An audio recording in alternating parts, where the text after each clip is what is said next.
പുലിപ്പല്ല് കെട്ടിയ ലോക്കറ്റ് ധരിച്ചിട്ടുണ്ടെന്ന പരാതിയിൽ വനംവകുപ്പ് കേന്ദ്രമന്ത്രി സുരേഷ് ഗോപിയുടെ മൊഴിയെടുക്കുമെന്ന് അറിയുന്നു. തൃശ്ശൂരിലെ ജില്ലാ ഫോറസ്റ്റ് ഓഫീസർ ആണ് മൊഴിയെടുക്കുക. അലക്സ് റാം മുഹമ്മദ് വിവരങ്ങൾ നൽകും. അലക്സ് പുലിപ്പല്ലൊന്നും കിട്ടിയിട്ടില്ലല്ലോ. Good morning. പുലിപ്പല്ല് കെട്ടിയിട്ടില്ല.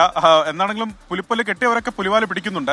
ഇതിൽ ആദ്യം ഹിരൺദാസ് മുരളി എന്ന റാപ്പർ വേടൻ, അദ്ദേഹം ഈ പുലിപ്പല്ല് ലോക്കറ്റായി കെട്ടിയ മാല ധരിച്ചു എന്ന് പറഞ്ഞ് പരാതി ഉയരുന്നു. അദ്ദേഹത്തിന്റെ അറസ്റ്റ് ഉണ്ടാകുന്നു. അതിന് തൊട്ടു പിന്നാലെയാണ് കേന്ദ്രമന്ത്രി സുരേഷ് ഗോപിക്കെതിരെയും സമാന പരാതി ഉയരുന്നത്.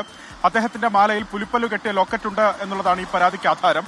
അതിൽ ഈ പരാതി നൽകവേ അദ്ദേഹം തൃശൂർ, കണ്ണൂർ എന്നിവിടങ്ങളിലൊക്കെ സഞ്ചരിക്കുന്ന ദൃശ്യങ്ങൾ, ഈ മാല, അതായത് പുലിപ്പല്ല് കെട്ടിയ ലോക്കറ്റ് ധരിച്ച മാല ഇട്ടുകൊണ്ട് തന്നെ സഞ്ചരിക്കുന്ന വീഡിയോ ദൃശ്യങ്ങളടക്കം പരാതിയിൽ നൽകിക്കൊണ്ടാണ് ഇത്തരത്തിലൊരു പരാതി നൽകിയത്. ഈ പരാതിയിന്മേൽ വനംവകുപ്പിന്റെ പ്രാഥമിക അന്വേഷണം പുരോഗമിക്കുകയാണ്. പട്ടിക്കാട് റേഞ്ച് ഓഫീസർക്കാണ് ഈ അന്വേഷണ ചുമതല. പക്ഷേ ഇപ്പോൾ ഒരു പ്രധാനപ്പെട്ട ഡെവലപ്മെന്റ് വന്നിരിക്കുന്നത് ഇതിൽ കേന്ദ്രമന്ത്രിയുടെ മൊഴി രേഖപ്പെടുത്താൻ തീരുമാനിച്ചിരിക്കുന്നു എന്നുള്ളതാണ്. വനംവകുപ്പ് ഇതുമായി ബന്ധപ്പെട്ട നോട്ടീസ് കേന്ദ്രമന്ത്രി സുരേഷ് ഗോപിക്ക് നൽകും.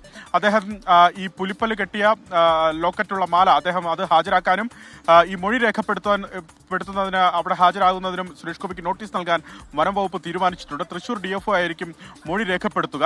ഇനി കുറ്റം തെളിഞ്ഞു എന്ന് കാണട്ടെ, അതായത് ഈ പുലിപ്പല്ല് യഥാർത്ഥമാണോ അല്ലയോ എന്നുള്ള കാര്യമായിരിക്കും ഇവർ കൃത്യമായി പരിശോധിക്കുക, വനംവകുപ്പ് പരിശോധിക്കുക. അതിൽ പുലിപ്പല്ലാണ് എന്ന് തെളിയിക്കപ്പെട്ടാൽ വനസംരക്ഷണ നിയമപ്രകാരം 3 മുതൽ 7 വർഷം വരെ തടവ് ശിക്ഷയ്ക്കും അതുപോലെ പിഴ ശിക്ഷയ്ക്കും അത് വിധേയമാകും എന്നുള്ളതാണ്. എന്താണെങ്കിലും കാത്തിരുന്ന് കാണാം.